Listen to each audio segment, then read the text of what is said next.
पल पल की अपडेट लगातार आप हरियाणा न्यूज पर देख रहे हैं। जैसा कि अभी अपराजिता भी जानकारी दे रही थी, बीजेपी मुख्यालय पहुंचे जेपी नड्डा और बैठक चल रही है। लिस्ट आने की संभावना है, आज लिस्ट आ सकती है। उससे पहले मंथन का दौर फिर से देखने को मिल रहा है।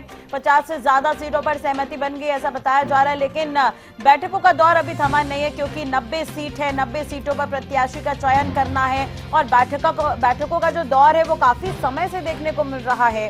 अब खबर ये भी है सूत्रों के हवाले से कि आज लिस्ट आ सकती है। विप्लव देव भी बैठक के लिए पहुंच गए हैं। धर्मेंद्र प्रधान भी बैठक में शामिल होंगे।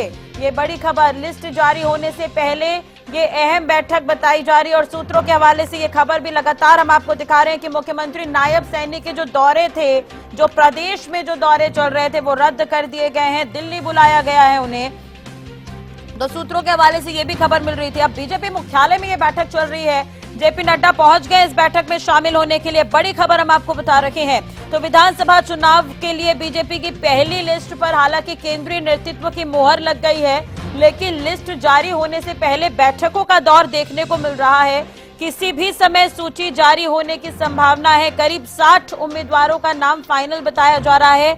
तो बीजेपी की टिकटों के ऐलान से ठीक पहले सीएम को बीजेपी ने बुलाया है दिल्ली। अपराजिता लगातार हमारे साथ बनी हुई है। अपराजिता, बैठक शुरू हो गई है बीजेपी मुख्यालय में। जेपी नड्डा पहुंचे हैं, विप्लव देव भी पहुंच गए, और किसके किसके पहुंचने की जानकारी?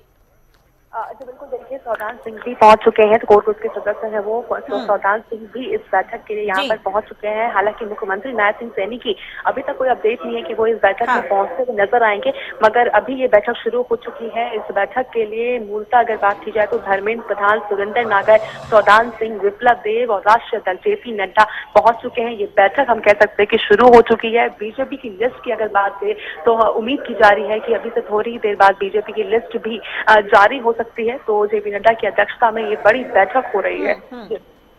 जी बिल्कुल, तो ये बड़ी खबर एक बार फिर से दर्शकों को बता दें। सौदान सिंह, धर्मेंद्र प्रधान, सुरेंद्र नागर, विप्लव देव इस बैठक में शामिल होने के लिए पहुंच गए। जेपी नड्डा भी पहुंचे। महत्वपूर्ण बैठक बीजेपी मुख्यालय में ये चल रही है। बिल्कुल अपराजिता, अब ये मानकर चले कि कभी भी लिस्ट आ सकती है। हालांकि कल से ये खबर मिल रही थी कि 2 बजे के बाद बैठक होगी और लिस्ट भी आ सकती है, क्योंकि फाइनल मुहर तो लग गई है कहीं ना कहीं शीर्ष नेतृत्व से, हाईकमान से लिस्ट पर। जी बिल्कुल, देखिए आखिरी मोहर हम कह सकते हैं। जिस तरीके से जो भी लास्ट मोमेंट चेंजेस या लास्ट मोमेंट अपडेट हम कह सकते हैं, वो सभी चीजें इस बैठक में हमें देखने को मिल सकती है। जिसके बाद हम कह सकते हैं कि भारतीय जनता पार्टी की लिस्ट यहाँ पर जारी कर दी जाएगी। इस बैठक में नेता पहुंच चुके हैं, तो उम्मीद की जा रही है कि इस बैठक में सभी चीजों को लेकर के डिस्कशन कर लिए जाएंगे। लिस्ट को लेकर के, सूची को लेकर के, जो भी नाम चर्चाएं चल रही थी, सभी चीजों को लेकर के यहाँ पर आखिरी मोहर आज इस बैठक में लगा दिया जाएगा और जल्द ही लिस्ट भी जारी कर दी जाएगी। देखना दिलचस्प रहेगा कि इस लिस्ट में कौन कौन से नाम रहते हैं और कितने लोगों को लेकर के ये नाम जारी करते हैं, ये भी देखना खुद दिलचस्प रहेगा। हालांकि बैठक शुरू हो चुकी है, नेता यहाँ पहुंच चुके हैं। राष्ट्रीय दल जेपी नड्डा की अध्यक्षता में ये बैठक की जा रही है और लिस्टों को लेकर के काफी अहम खुद में ये बैठक मानी जा रही है। जी अपराजिता, अगर हम शुरुआत से बात करें तो पहले जब बैठकों का दौर देखने को मिल रहा था 55 सीटों पर सहमति बन गई थी। 55 से वो सीटें बढ़कर अब 60 हो गई है। जो बीजेपी ने तमाम पैरामीटर्स बनाए थे उस हिसाब से ये चर्चा होती रही है। तो आज सुबह से अगर हम हलचल की बात करें तो क्या सुबह भी किसी तरह की बैठक हुई थी? जैसे कि हम देखते आए हैं कि सुबह कई बार छोटी टोली की बैठक होती है, बीजेपी कोर ग्रुप की भी बैठक होती है, धर्मेंद्र प्रधान अलग से चर्चा वो करते हुए नजर आते हैं और केंद्रीय मुख्यमंत्री मनोहर लाल से भी मुलाकातों का दौर लगातार देखने को मिलता रहा है। तो ऐसे में आज सुबह से क्या कुछ हलचल है बीजेपी में?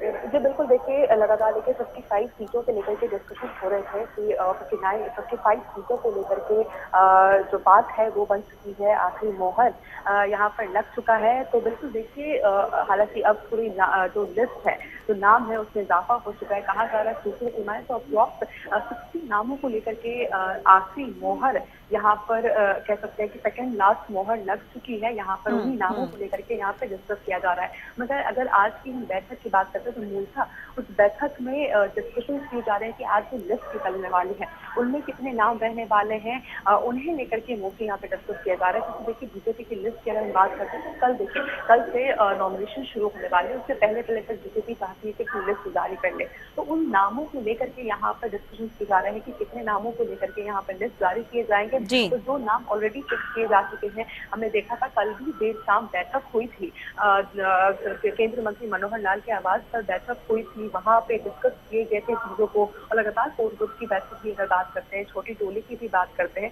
तो लगातार बैठकों को का दौर देखने को मिला था। तो जिसके बाद यहाँ पे प्रदेश के स्तर पर जो भी नामों को लेकर के डिस्कशन हो चुके थे, फाइनलाइज किए जा चुके थे, उन सभी को यहाँ पर हाईकमान के सामने पेश किया जाएगा और आज आखिरी मोहर लगा दी जाएगी और बीजेपी को लेकर के लिस्ट भी जल्द जारी कर दी जाएगी। बिल्कुल। अपराजिता, अब टिकटों को लेकर जब मंथन चल रहा था उस वक्त भी नाराजगी का दौर देखने को मिला था, तो उसे लेकर क्या कुछ अपडेट है? जो नाराज लोग थे क्या उन्हें मना लिया गया है? जी देखिए, बिल्कुल अगर नाराजगी की हम बात करते हैं तो देखिए सबसे पहली बात जिस तरीके से कुछ नेता नाराज चल रहे थे, अगर हम राव इंद्रजीत की बात करते हैं तो हालांकि जब कोर ग्रुप की बैठक हुई थी, दूसरे कोर ग्रुप की बैठक हुई थी भाजपा एक्सटेंशन बिल्डिंग में हुई थी, तो वहाँ पे राव इंद्रजीत मौजूद थे। अगर सूत्रों की माने तो कहा जा रहा है कि उनसे डिस्कशन किए गए थे, उनकी बातें यहाँ पर रखी गई थी और कहा जा रहा है कि अहीरवाल जो बेल्ट है उनको लेकर के वहाँ से उन पर डिस्कशन किए गए थे। उसके अलावा जिन चीजों वो मांग रहे थे, अपने समर्थकों की बात करें या उनके बेटी की बात करें, तो उन चीजों को लेकर के यहाँ पे डिस्कशन की गई थी। कोशिश की जा रही है तो इसमें से कि नेगोशिएशन हो जाए, किसी भी वरिष्ठ नेता को नाराज न किया जाए और साथ ही जो मौजूदा विधायकों की अगर टिकट करती है तो उन्हें भी लेकर के किस तरीके से साथ लेकर बीजेपी चलेगी, इन सभी चीजों को लेकर के यहाँ पे कहा जा रहा है कि कोशिश की जा रही है कि नाराजगी न रहे किसी शीर्ष नेतृत्व की। उन सभी चीजों को लेते हुए जो नाम है फाइनलाइज किए गए। और साथ ही बड़ी अपडेट है कि जब ये बैठक हुई है, आज जो बैठक शुरू हुई है भाजपा मुख्यालय में, इससे पहले भी सूत्रों की माने तो केंद्रीय मंत्री मनोहर लाल के आवास पर भी लिस्ट को लेकर के चर्चाएं हुई है, बैठक हुई थी वहां भी चर्चा की गई थी। जिसके बाद फिर फाइनल प्रदेश के स्तर से तमाम डिस्कशन करने के बाद अब जब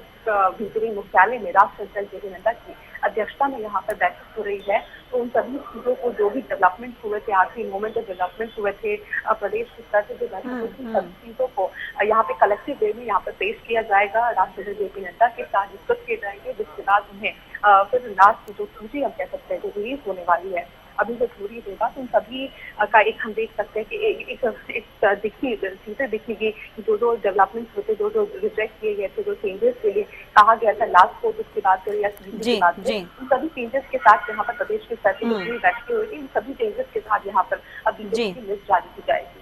बिल्कुल। और अपराजिता, ये भी है कि 2019 के जो परिणाम सामने आए थे, सरकार बीजेपी बहुमत हासिल नहीं कर पाई थी, उस लिहाज से भी कहीं ना कहीं कदम फूक फूक कर रख रही है। आपने देखा होगा जितनी भी बैठक हुई है, चाहे वो केंद्रीय चुनाव समिति की ही बैठक क्यों ना हो, छोटी टोली की बैठक क्यों ना हो, कोर ग्रुप की बैठक ही क्यों ना हो, रिविजन जरूर कर रही है बीजेपी एक बार। हाँ बिल्कुल, देखिए किसी भी तरह की कोई गलती टिकट वितरण को लेकर के बीजेपी नहीं करना चाहती है, तो बिल्कुल लगातार रिविजन का दौर यहाँ पर देखने को मिल रहा है। बीजेपी की बैठक के बाद अमूमन देखा गया है कि बीजेपी लिस्ट जारी कर देती है, हालांकि ऐसा होता हुआ नजर नहीं आया। एक कोर ग्रुप की बैठक हो गई, उसके बाद दोबारा कोर ग्रुप की बैठक हुई है, छोटी टोली की बैठक लगातार देखने को मिल रही है। चाहे परसों की बात कर ले, कल देर शाम की बात कर ले, आज सुबह की भी अगर हम बात कर लेते तो लगातार बैठकों का दौर देखने को मिला है। छोटी टोली की बात कर ले, केवल प्रभावित की हम बात कर ले तो लगातार बैठकों का दौर देखने को मिल रहा है। तो किसी भी तरीके से बीजेपी एक भी टिकट गलत हाथों में, यानी हम कहते हैं गलत कैंडिडेट को नहीं देना चाहती है। सबसे उपयुक्त कैंडिडेट जिसकी जीतने की संभावना सबसे ज्यादा हो उन्हें ही बीजेपी देना चाहती है। तो बिल्कुल रिविजन हम कह सकते हैं, रिवाइज रिविजन, तमाम चीजें यहाँ पर की जा रही है कि सबसे उपयुक्त कैंडिडेट को यहाँ पर मौका दिया जाए। जी, तो ये एक्सक्लूसिव तस्वीरें हरियाणा न्यूज पर हम दिखा रहे हैं। आप देख सकते हैं तमाम जो दिग्गज है वो पहुंच रहे हैं बैठक में शामिल होने के लिए। धर्मेंद्र प्रधान पहुंच रहे हैं, विप्लव देव पहुंचे हैं, सौदान सिंह पहुंच गए हैं। बैठक फिलहाल ये चल रही है और बीजेपी मुख्यालय में ये बैठक चल रही है। हरियाणा न्यूज पर एक्सक्लूसिव ये तस्वीर आप देख सकते हैं। बैठक में ये तमाम दिग्गज शामिल होने के लिए पहुंच रहे हैं। धर्मेंद्र प्रधान, सौदान सिंह, सुरेंद्र नागर, विप्लव देव और बीजेपी मुख्यालय में ये बैठक चल रही है। बीजेपी मुख्यालय पहुंच गए हैं जेपी नड्डा। तो बार बार अगर हम देखें तो बैठक तो वो कर रही है बीजेपी, लेकिन रिवाइज जरूर किया जा रहा है। 60 नामों पर सहमति बन गई है। ये कहा जा रहा है किसी भी समय सूची आ सकती है। तो विधानसभा चुनाव के लिए बीजेपी की पहली लिस्ट पर केंद्रीय नेतृत्व की मुहर लग गई है। किसी भी समय सूची जारी होने की संभावना है। करीब 60 उम्मीदवारों का जो नाम है वो लगभग फाइनल बताया जा रहा है। चाहे हम छोटी टोली की बैठक की बात करें, कोर ग्रुप की बैठक की बात करें या फिर केंद्रीय चुनाव समिति की बैठक की बात करें, रिवाइज किया जा रहा है। और टिकटों को लेकर ये कहा जा रहा है सूत्रों के हवाले से कि आज लिस्ट आ सकती है। मुख्यमंत्री नायब सैनी को लेकर हालांकि फिलहाल खबर नहीं मिल पाई है कि वो बीजेपी मुख्यालय पहुंचे हैं या फिर नहीं मीटिंग के लिए, लेकिन सूत्रों के हवाले से ये खबर जरूर है कि हरियाणा प्रदेश में जो उनके दौरे चल रहे थे, जो चुनावी यात्रा चल रही थी, उन्हें रद्द कर दिया गया है और दिल्ली बुलाया गया है।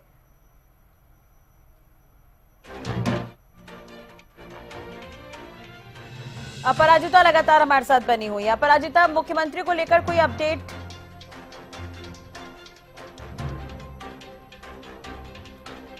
मौजूद रहेंगे। हालांकि सूत्रों की माने तो ये बड़ी जानकारी सामने आ रही है कि उन्हें भी तलब किया गया था। हालांकि अभी स्पष्ट रूप से नहीं कंफर्म किया जा पा रहा है कि मुख्यमंत्री इस बैठक में मौजूद रहेंगे या नहीं रहेंगे। हालांकि बिल्कुल कहा जा रहा था कि उन्हें भी तलब किया गया है। सूत्रों की माने तो ये कहा जा रहा था कि उनकी भी तलब हुई थी यहाँ पर उन्हें भी बैठक के लिए। हालांकि उम्मीद की जा रही थी कि वो भी संभवतः इस बैठक में मौजूद रह सकते हैं। हालांकि जिस तरीके से लगातार वो मौजूद पिछली दो बैठक में नहीं रहे थे, तो उम्मीद की जा रही थी कि इस बैठक में संभवतः वो मौजूद रह सकते हैं। हालांकि बैठक शुरू हो चुकी है, नेताओं का आना भी शुरू हो चुका है। थोड़ी देर पहले तमाम नेता भी पहुंचे थे। चाहे हम बात करें धर्मेंद्र प्रधान की बात कर लें या फिर हम विप्लव देव की बात करें, तो सभी, सौदान सिंह की बात करें, सुंदर नागर की बात करें, तो वो नेता तमाम पहुंच चुके हैं इस बैठक के लिए। तो बिल्कुल उम्मीद की जाती थी कि मुख्यमंत्री नायब सिंह सैनी भी संभवतः इस बैठक में मौजूद रह सकते हैं। हालांकि अभी इस बात की पुष्टि नहीं हो पाई कि मुख्यमंत्री भी इस बैठक में रहेंगे नहीं, मगर इस बात की पुष्टि है कि अभी से थोड़ी देर बाद हम उम्मीद कर सकते हैं कि भारतीय जनता पार्टी की सूची हरियाणा को लेकर के पहली सूची जारी की जा सकती है। जी बिल्कुल। कितना वक्त हो गया होगा अपराजिता बैठक शुरू हुए? लगभग आधे घंटे से ज्यादा समय निकल गया होगा शायद। आज 15 से 20 मिनट पहले ही राष्ट्रीय अध्यक्ष जेपी नड्डा इस बैठक के लिए पहुंचे थे, जिसके बाद फिर ये बैठक शुरू हो गई। इसके बाद देखिए तमाम नेता इस बैठक में मौजूद है। लिस्ट को लेकर के चर्चा की जा रही है। उम्मीद की जा रही थोड़ी लंबी ये बैठक चलेगी, क्योंकि जिस तरीके से अगर सूची की हम बात करते हैं तो देखिए कई कहा जा रहा है कि करीब 60 के अप्रॉक्स वो नाम है जिसको लेकर के यहाँ पर बात बन चुकी है। हालांकि यहाँ पर लास्ट डिस्कशन करने बचे हुए हैं, तो उन सभी सीटों को लेकर के विस्तार में डिस्कस किया जा रहा है, क्योंकि एक भी सीट को दरकिनार नहीं करना चाहती कांग्रेस। हर एक सीट पर प्रॉपर ध्यान दिया जा रहा है। सबसे उपयुक्त कैंडिडेट को ही उतारना बीजेपी चाहती है, विनेबिलिटी के हिसाब से उतारना चाहती है कि एक भी गलती नहीं करना चाहती है बीजेपी, क्योंकि देखिए कई चैलेंजेस है बीजेपी के सामने इस बार। उन सभी चैलेंजेस को समझते हुए आगे बढ़ रही है बीजेपी। तो हर एक सीट को लेकर के डिस्कशन किए जा रहे हैं। तो अगर बैठक के हम समय की बात करते हैं तो हालांकि अभी से 15-20 मिनट पहले ये बैठक शुरू हुई है, मगर उम्मीद की जा रही है कि थोड़ी लंबी ये बैठक चल सकती है। हर एक सीट को लेकर के, हर एक कैंडिडेट को लेकर के वापस से रिवाइज किया जा रहा है, सर्वे रिपोर्ट को खंगाला जा रहा है, और ताकि सबसे उपयुक्त कैंडिडेट को मैदान में उतारा जाए बीजेपी की तरफ से। जी, अपराजिता बने रहेगा हमारे साथ। एक बार फिर से दर्शकों को ये बड़ी खबर बता दें कि कभी भी लिस्ट आ सकती है। बैठकों का दौर देखने को मिल रहा है। बीजेपी मुख्यालय में ये बैठक चल रही है और तमाम दिग्गज पहुंचे हुए हैं। चाहे हम बात करें, धर्मेंद्र प्रधान पहुंचे हैं इस बैठक में शामिल होने के लिए, विप्लव देव भी पहुंच गए हैं, जेपी नड्डा भी पहुंचे हुए हैं बैठक के लिए, और चर्चा की जा रही है। एक बार फिर से रिवाइज इसे किया जा रहा है। विधानसभा चुनाव के लिए बीजेपी की पहली लिस्ट पर हालांकि केंद्रीय नेतृत्व की मुहर लग गई है, लेकिन चर्चा अभी भी जारी है। हो सकता है रिविजन फिर से किया जा रहा हो। किसी भी समय सूची जारी होने की संभावना है। करीब 60 उम्मीदवारों का जो नाम है वो फाइनल बताया जा रहा है। बीजेपी की टिकटों के ऐलान से ठीक पहले सीएम को बीजेपी का ये बुलावा भी है। सूत्रों के हवाले से ये भी खबर है, केंद्रीय नेतृत्व ने नायब सैनी को तुरंत दिल्ली आने के लिए कहा है, तो आज ही उम्मीदवारों की घोषणा संभव है। सूत्रों के हवाले से यह खबर मिल रही है। अब वहीं अगर हम बात करें कांग्रेस की, तो कांग्रेस के भी 59 सीटों पर उम्मीदवार लगभग फाइनल बताए जा रहे हैं और कांग्रेस में भी बैठकों का दौर देखने को मिल रहा है। तो अपराजिता लगातार हमारे साथ बनी हुई है। अपराजिता, बैठकों का दौर काफी लंबा चला है। शुरुआत अगर हम गुरुग्राम के गुरु कमल ऑफिस से करें तो वो बैठक धीरे धीरे केंद्रीय चुनाव समिति तक पहुंची और इस बीच तमाम तरह के मंथन देखने को मिल रहे हैं। तो बीजेपी के पैरामीटर्स को लेकर एक बार फिर से बात कर लेते हैं और उस हिसाब से 90 प्रत्याशियों का चयन करना है, जिसमें से 60 पर फाइनल मुहर लगी, ऐसा कहा जा रहा है।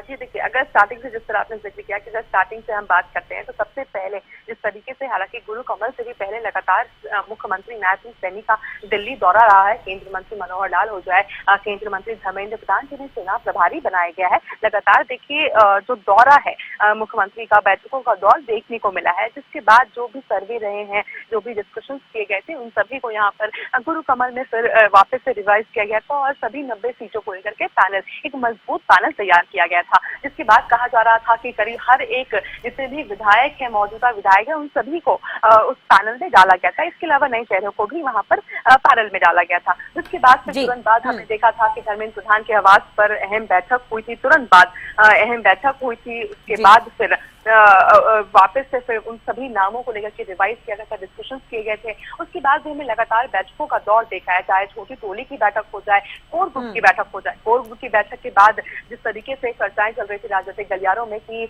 कई मौजूदा विधायक हैं जिनकी, बिल्कुल अपराजिता बने रहेगा हमारे साथ, इस पर आगे भी बात करेंगे। बड़ी खबर, टिकटों के ऐलान को लेकर बीजेपी की अहम बैठक शुरू होगी। हालांकि लगभग 15 से 20 मिनट हो चुका है बैठक को शुरू हुए, तो टिकटों के ऐलान से पहले ये महत्वपूर्ण बैठक बताई जा रही है। किसी भी समय सूची जारी होने की संभावना है। दिल्ली में बीजेपी मुख्यालय में ये मीटिंग चल रही है। सौदान सिंह, धर्मेंद्र प्रधान, सुरेंद्र नागर, विप्लव देव इस बैठक में मौजूद बताए जा रहे हैं। पार्टी अध्यक्ष जेपी नड्डा भी इस बैठक में मौजूद हैं और अपराजिता लगातार इस पर जानकारी भी दे रही हैं। तो विप्लव देव, धर्मेंद्र प्रधान, सुरेंद्र नागर भी बैठक में शामिल हैं। जी अपराजिता, अपनी बात पूरी करिए।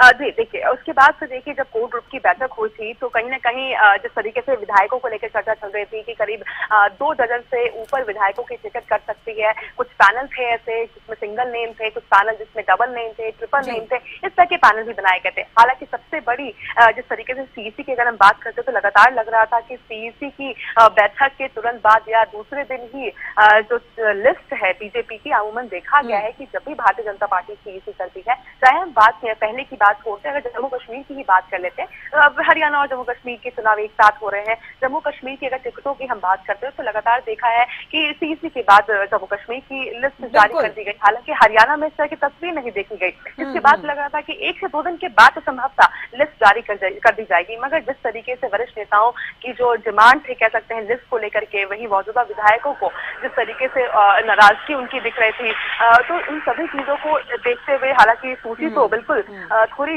डिले हो गई। अब लग रहा है कि जिस तरीके से बड़ी अहम बैठक चल रही है यहाँ राजधानी दिल्ली में, भारतीय जनता पार्टी मुख्यालय में अहम बैठक चल रही है, तो अब उम्मीद की जा रही है कि बीजेपी की जो पहली लिस्ट है वो जल्द से जल्द अब जारी कर दी जाएगी और इंतजार समाप्त होता हुआ यहाँ पर नजर आएगा।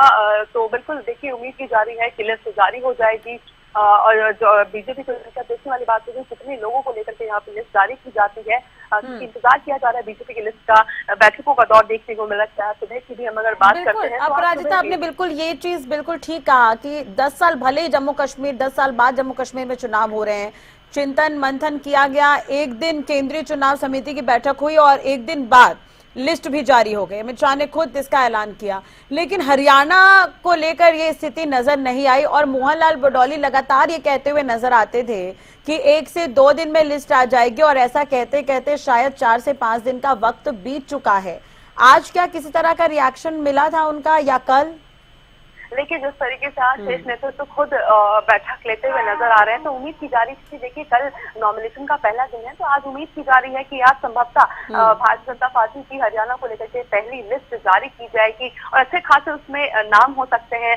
यानी उम्मीद की जा रही है करीब 30 से 35 के आसपास नाम इस लिस्ट में हो सकते हैं। आखिर हालांकि पुष्टि इस बात की नहीं की जा सकती अभी कि कितने नाम होंगे, मगर कहा जा रहा है कि अच्छे खासे नाम इस लिस्ट में हो सकते हैं और आज ही संभवतः भारतीय जनता पार्टी की जो इंतजार हरियाणा की जनता कर रही है और तमाम लोग कर रहे हैं लिस्ट को लेकर के, वो कहीं ना कहीं खत्म होता हुआ हमें नजर आ सकता है। आज संभवतः जो लिस्ट है बीजेपी की, इस बैठक जो है बैठक आज बीजेपी मुख्यालय में चल रही है, उसके बाद आज लिस्ट संभवतः जारी होती हुई हमें नजर आ सकती है। बिल्कुल, संभावित नाम क्या क्या हो सकते हैं अपराजिता? हम दर्शकों को ग्राफिक्स के जरिए भी दिखा रहे हैं, बड़े नाम या संभावित नाम कौन कौन से हो सकते हैं?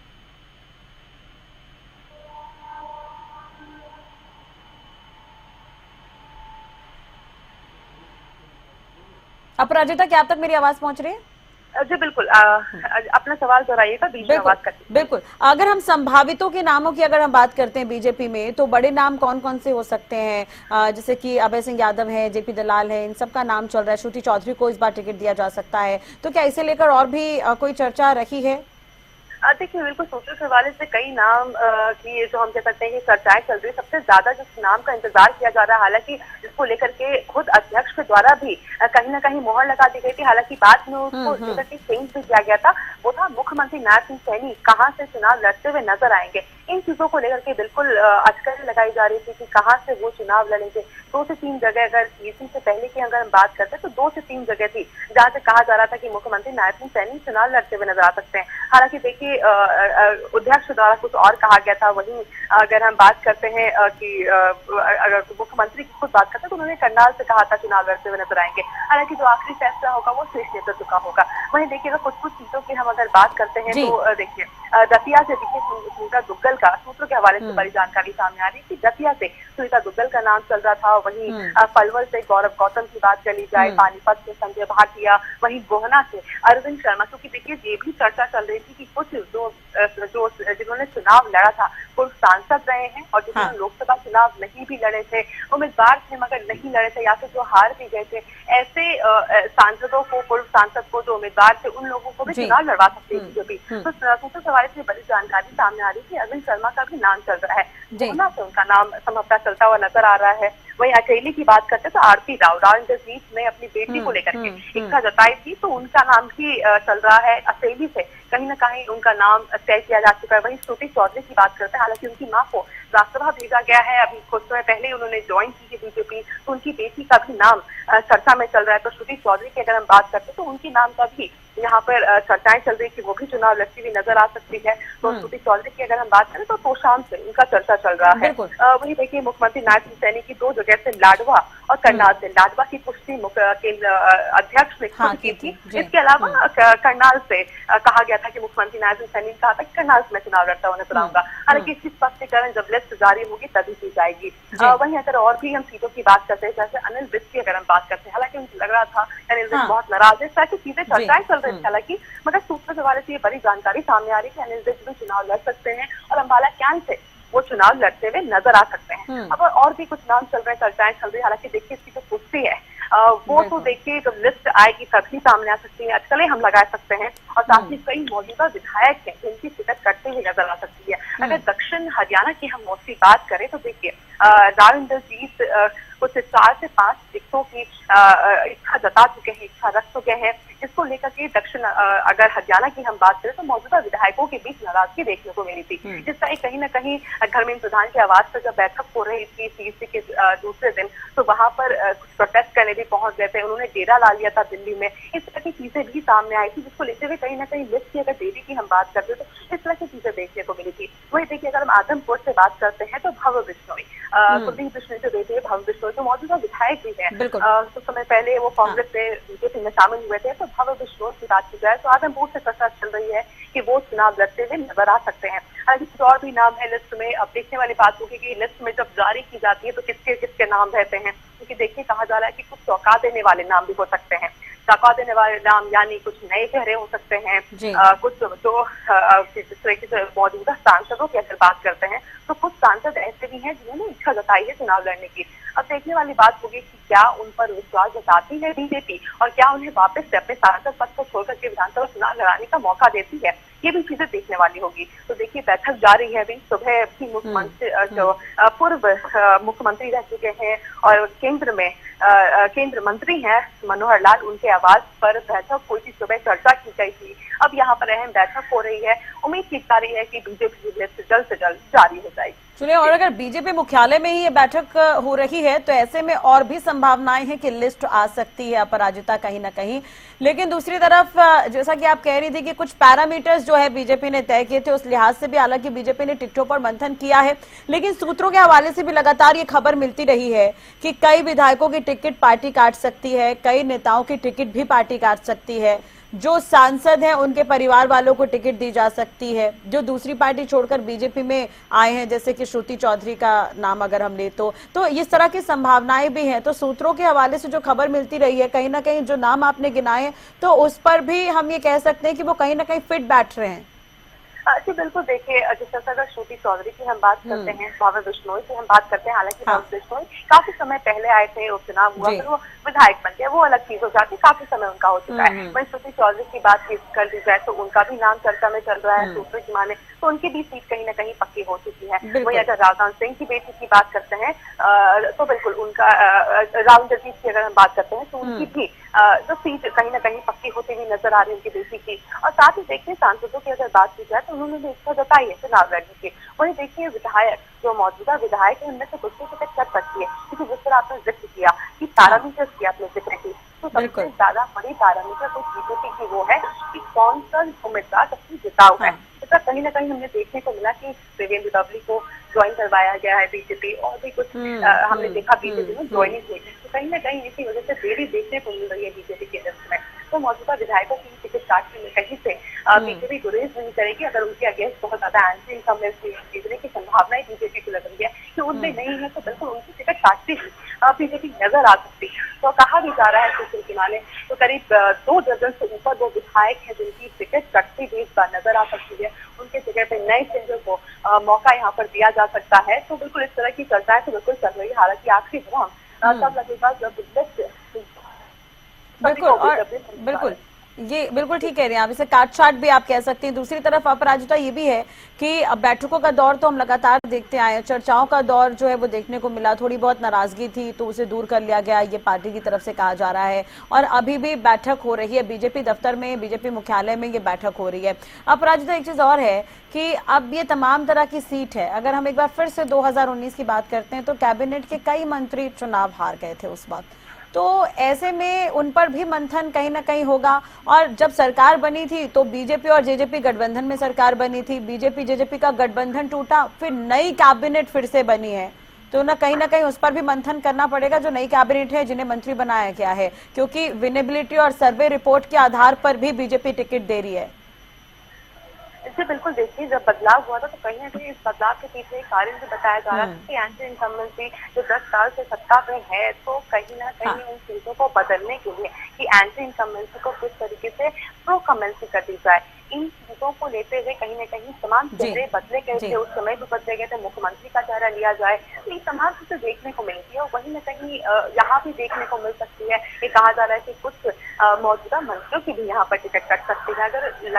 अगर शीर्ष नेतृत्व को लगता है, सीईसी के सदस्यों को लगता है, राष्ट्राध्यक्ष को लगता है, अगर लगता है कि उनकी जीतने की संभावनाएं है वो कम हो सकती है, तो बिल्कुल उनकी टिकट भी काटी जाएगी, उनकी जगह पे नए चेहरों को मौका दिया जाएगा। क्योंकि भारतीय जनता पार्टी 10 साल से सत्ता में है, कहीं ना कहीं लोकसभा चुनाव के जो रिजल्ट है उससे कुछ ना कुछ तो बीजेपी बिल्कुल सीखती है, और उन चीजों को लेते हुए यहाँ पर चेहरे बदलना कहीं ना कहीं जरूरी भी बीजेपी के लिए हो जाता है कि किस तरह से एंटी इनकम्बेंसी जो बहुत बड़ा चैलेंज है बीजेपी के लिए, उसे प्रो कम्बेंसी पहली चीज की जाए, साथ ही क्योंकि देखिए कई ऐसे नेता होते हैं जो समय के साथ जिनकी लोकप्रियता कम भी हो जाती है, और कुछ ऐसे जो उभरते हुए जो नेता है वो देखिए वो भी समय के साथ उभर रहे हैं, तो उन्हें भी मौका देना जरूरी हो जाता है। युवाओं पर बहुत फोकस बीजेपी का रहता है, तो युवा चेहरा को भी मौका देना बहुत जरूरी हो जाता है।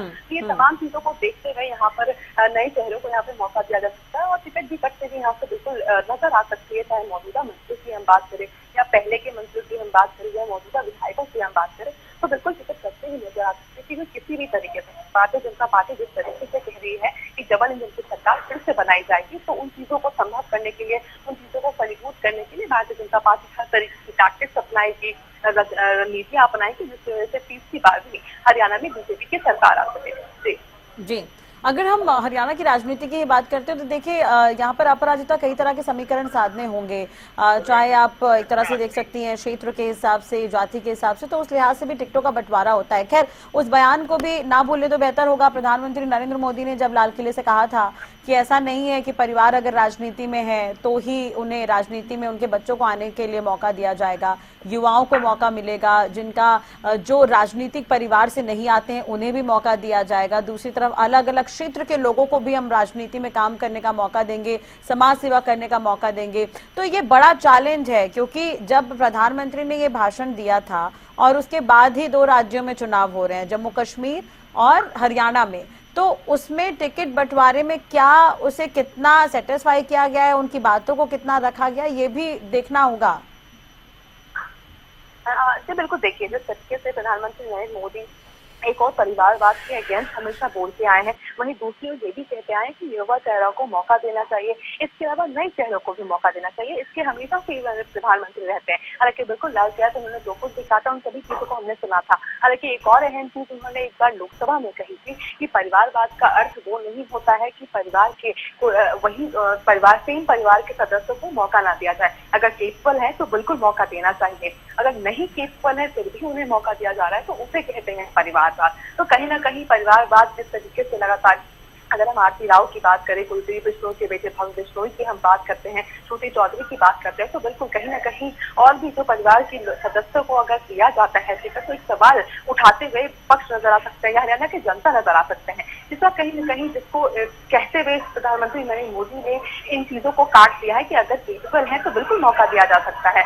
साथ ही देखिए युवाओं चेहरों को भी प्रधानमंत्री नरेंद्र मोदी हमेशा प्रमोट करते रहते हैं कि नए चेहरों को, युवा चेहरों को मौका देना चाहिए, क्योंकि एक ऐसी उनकी नई सोच होती है, नई सोच के साथ हमें चलना चाहिए। तो बिल्कुल ये कहते हुए वो नजर आते हैं। तो बिल्कुल देखिए इस तरह की रणनीतियां इस बार बीजेपी अपनाती हुई नजर आ सकती है। जो परिवार के जो जनों हैं उनके भी इस बार टिकट देती हुई बीजेपी दिख सकती है हमें, क्योंकि देखिए किसी भी वरिष्ठ नेता को यहाँ पर नाराज करना सही नहीं होगा। और साथ ही अगर केपेबल है उनके बच्चे तो बिल्कुल बिलीव करती है कांग्रेस की उन्हें टिकट यहाँ पर देनी चाहिए। जी बिल्कुल। अपराजिता, अभी बैठक को लेकर कोई अपडेट आपके पास फिलहाल, क्योंकि बैठक तो काफी समय हो गया, काफी समय से बैठक चल रही है। जी बिल्कुल, देखिए बैठक जारी है, अभी बैठक किया जा रहा है। जिस तरह से मैंने भी जिक्र किया था पहले, ये बैठक हम उम्मीद कर सकते हैं कि लंबी काफी चलने वाली है बैठक, क्योंकि कई सीटें हैं जिस पर कहा जा रहा है कि बात बन चुकी है, एक आखिरी मोहर लगना बाकी है। तो जो भी चीजें चेंजेस कहा गया था, सीएससी की बात करें या दूसरी कोर्टों की बात करें, तो जो भी चेंजेस कही गई थी, लगातार छोटी टोली की बैठक हमने देखी है, उन सभी चेंजेस के साथ यहाँ पे नेता पहुंचे हैं। तो संभव है कि बैठक लंबी चल सकती है, जिसके बाद यहाँ पर आखिरी मोहर लगा दिया जाएगा। बिल्कुल आखिरी मोहर यहाँ पर लगा दी जाएगी और भारतीय जनता पार्टी की सूची भी जल्द से जल्द यहाँ पर जारी कर दी जाएगी। तो उम्मीद कर सकते हैं कि ये जो बैठक है वो काफी लंबी जा सकती है। एक बार फिर से अपराजिता, जो संभावित हैं उन पर भी बातचीत कर लेते हैं फिर से, क्योंकि अब लिस्ट तो कभी भी आ सकती है, जो संभावनाएं ही जताई जा सकती है, तब तक कयास ही लगाए जा सकते हैं। और लगातार हम सूत्रों के हवाले से खबर भी बता रहे हैं कि 60 जो नाम है वो लगभग तय हो गए हैं। तो उनमें क्या काट छाट की उम्मीद होगी आगे, या फिर वो 60 नाम बिल्कुल तय माने जा रहे हैं? क्या है सूत्रों के हवाले से खबर? तो बिल्कुल देखिए, अगर कुछ नामों की हम बात करते हैं तो सबसे पहले कुछ, अगर हम मुख्यमंत्री नारायण सिंह सैनी की अगर हम बात करते हैं तो 2 जगह से उनकी चर्चाएं चल रही थी। एक सीट पर जहां पर खुद देखिए अध्यक्ष ने मोहर लगाई थी, सीएससी के तुरंत बाद अटकलें तेज हो गए थे कि मुख्यमंत्री कहाँ से चुनाव लड़ते आएंगे। सूत्रों के हवाले से भी कई जगह के नाम सामने आ रहे थे। हालांकि उसको लेते हुए उन्होंने आखिरी अध्यक्ष ने हालांकि आखिरी मोहर अपनी तरफ से लगा दिया था कि वो कहाँ से चुनाव लड़ते हुए नजर आएंगे। हालांकि उसको बदल दिया गया था बाद में, जिस तरह से मुख्यमंत्री ने खुद कहा था। लाडवा वो जगह है जहाँ से अध्यक्ष ने कहा था कि वो चुनाव लड़ते हुए नजर आएंगे। हालांकि उसी दिन रोड शो में शाम को उन्होंने कहा कि मैं करनाल से चुनाव लड़ता हुआ नजर आऊंगा। तो अब देखने वाली बात है कि मुख्यमंत्री कहाँ से चुनाव लड़ते हुए नजर आएंगे। हालांकि देखिए इस पर काफी हम कह सकते हैं कि काफी चर्चाएं भी हुई थी, राजनीतिक गलियारों में कुछ आरोप प्रत्यारोप भी लगाए थे कि मुख्यमंत्री को जगह नहीं मिल रही थी, वो कहाँ से चुनाव लड़े। बहरहाल अगर टिकटों की बात करते हैं तो महंत से बात की जाए तो दीपक हुड्डा कहा जा रहा है कि खिलाड़ी हैं, तो खिलाड़ियों को भी देखिए ध्यान देने वाले हैं कि इस बार खिलाड़ियों को भी इक्वली मौका दिया जा सकता है चुनाव लड़ने के लिए। कुछ नाम ऐसे भी हैं जो चल रहे हैं चर्चाएं में कि उनको भी यहाँ पर टिकट दी जा सकती है, उन्हें भी लड़वाया जा सकता है विधानसभा चुनाव। तो दीपक हुड्डा खिलाड़ी का ही जारी है। सूत्रों की माने तो कहा जा रहा है कि महंत से उन्हें टिकट दी जा सकती है। वही रतिया से देखिए पूर्व सांसद रह चुकी है सुनीता दुग्गल, इस बार उन्हें लोकसभा में टिकट हालांकि नहीं मिला। तो रतिया से कहा जा रहा है कि उनकी टिकट फाइनल होती हुई नजर आ सकती है। इसके अलावा अगर जी। हम पलवल की बात करते हैं तो पलवल से गौरव गौतम का नाम आगे चल रहा है। हाँ। वहीं पानीपत बिल्कुल, और अब लिस्ट का इंतजार है अपराजिता, कहीं ना कहीं ये संभावित नाम तो हम दर्शकों को लगातार दिखा रहे हैं। फिलहाल आप मीटिंग पर नजर बनाए रखिएगा, क्योंकि बीजेपी मुख्यालय में ये महत्वपूर्ण मीटिंग चल रही है और टिकटों के अनाउंसमेंट को लेकर भी ये महत्वपूर्ण है, क्योंकि टिकट या सीट जो है मंथन तो हुआ है इन पर टिकटों को लेकर, लेकिन लिस्ट जो है वो कभी भी आ सकती है बीजेपी की। चलिए इसी के साथ ही फिलहाल इस बुलेटिन में इतना ही। खबरों के लिए आप देखते रहिए हरियाणा न्यूज।